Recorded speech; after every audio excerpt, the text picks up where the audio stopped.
2017 m. kovo 27 diena, pirmadienis. Apie 17 val. 45 minutės gaunamas pranešimas apie kraupų nusikaltimą. Kelias dienas nesulaukusi žinių iš savo artimųjų ir pradėjusi nerimauti, į Gaižėnų kaimą šalia Kauno atvyksta 19 metų amžiaus Sandra, kuri aptinka 4 savo giminaičių kūnus su šautinėmis žaizdomis. Jos 74 metų amžiaus močiutės kūnas aptiktas virtuvėje, jos tėtis gulėjo koridoriuje, jos mama rasta miegamoje lovoje, verandoje aptikta paskutinioji auka, negalią turėjęs jos dėdė. Visi 4 šeimos nariai buvo negyvi su naktiniais rūbais, tarytum jie ruošiasi eiti miegoti. Ji taipogi aptinka sunkiai į abejas kojas sužeistą senelį. Vaizdas atrodė kraupiai.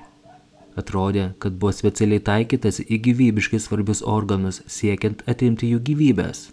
Į juos buvo paleistas netgi 21 šūvis. O tai rodo, kad žudikas nekartą užtaisė savo ginklą ir turėjo laiko suvokti, ką jisai daro. Akimirksniu į įvykio vietą išsiunčiamas gausias policijos pareigūnų pajėgos. Po kurio laiko paskelbiamas pagrindinio įtariamojo 27 metų amžiaus Egidijaus Anupraičio paieška. Pareigūnai kreipėsi ir į visuomenę, prašydami atsiliepti turinčius vertingos informacijos.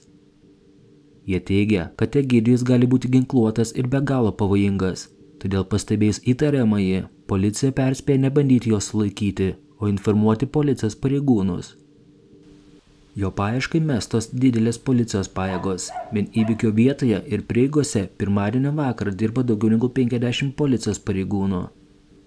Į Kauno rajoną antradienio rytą atvyko ir 80 ginkluotų viešojo saugumo tarnybos pareigūnų iš Vilniaus ir Kauno dalinių bei kinologai.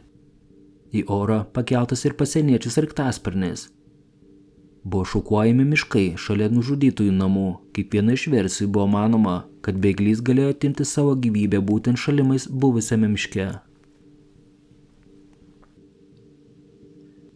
Prieš 60 valandų, šeštadienis, nusikaltimo diena. Surengęs šiurpias žudynės savo namuose, Egidijus paspruko iš įvykio vietos, su savimi turėdamas ginklą ir keldamas pavojų kitiems. Kurį laiką jisai glaudėsi įvairių miestelių autobusų stotyse.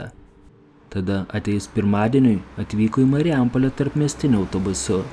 Ir naktį iš pirmadienio į antradienį jisai praleido viename iš Marijampolės viešbučių, kur prisiregistruodamas pateikė savo tikrus dokumentus. Jisai jau buvo nusipirkęs autobusą bilietą į kitą ES šalį. Išaušus antradienio rytui, jisai paliko viešbutį ir patraukė pėstute į Marijampolės autobusų stotį, kurioje jį atpažino vienas iš šalimais buvusių vyrų. Egidijus jam sukėlė įtarimą, tačiau jisai nebuvo tikras, jog tai tikrai ieškomas asmuo ir abejojo, ar tikrai verta eiti prie šalia esančių policijos pareigūnų. Tačiau patys pareigūnai, matydami sutrikusį vyrą, priėjo prie jo ir paklausė, ar viskas gerai. Ir tada jisai papasakojo, ką matė. Įtariamasis apie 11 valandų ir 10 minučių buvo sulaikytas 2 policijos pareigūnų. Sulaikymas įvyko jam nesitikint, vyras nespėjo pasipriešinti.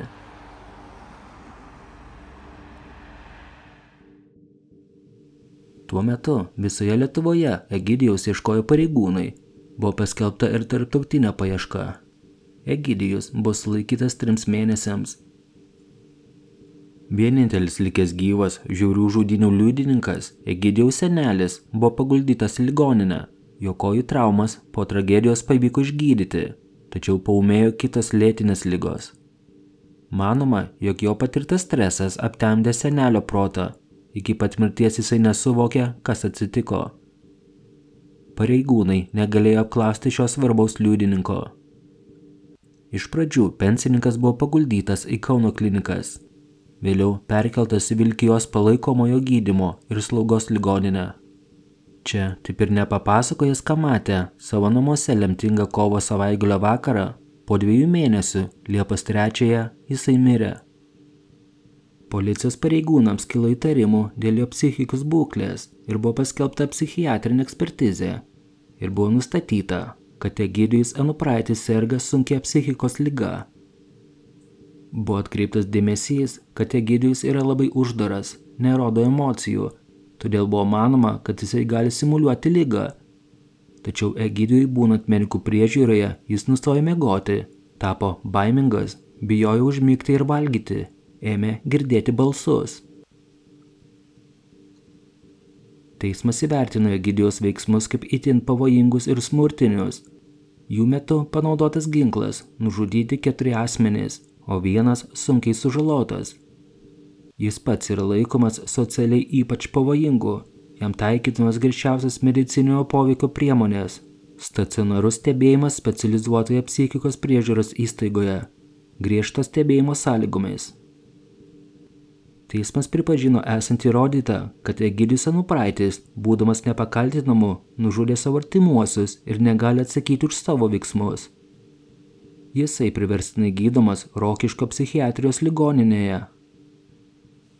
Iš ligoninės Egidijus bus paleistas tik tais teismo sprendimu. Kiek laiko psichiatrijos ligoninėje jisai praleis ir turės gydytis, priklauso nuo ligos gydymo sėkmės. Kaip tvirtina psichiatrai, tokie ligoniai išleidžiami tik tais jiems pasveikus. Dažniausiai tai trunka ne 1 metus. Vieni pagydyti išeina maždaug po 3 metų, kiti po 8, o būna, kad tokie ligoniai ligoninėse praleidžia visą likusį gyvenimą. Tačiau ligoniai turi viltį kada nors sugrįžti į laisvę, ir šios viltis yra gana realios. Nes net keli žmonės nužudęs psichikos ligonis teoriškai gali būti pervestas į švelnesnio režimo gydymo įstaigą arba būti išleistas gydytis ambulatoriškai jau po pusmečio. Ką jūs manote apie šitą nusikaltimą, kuris sukrėtė visą Lietuvą? Ar Egidijus turėtų tikėtis kada nors ištrūkti į laisvę ir vaikščioti tarp mūsų?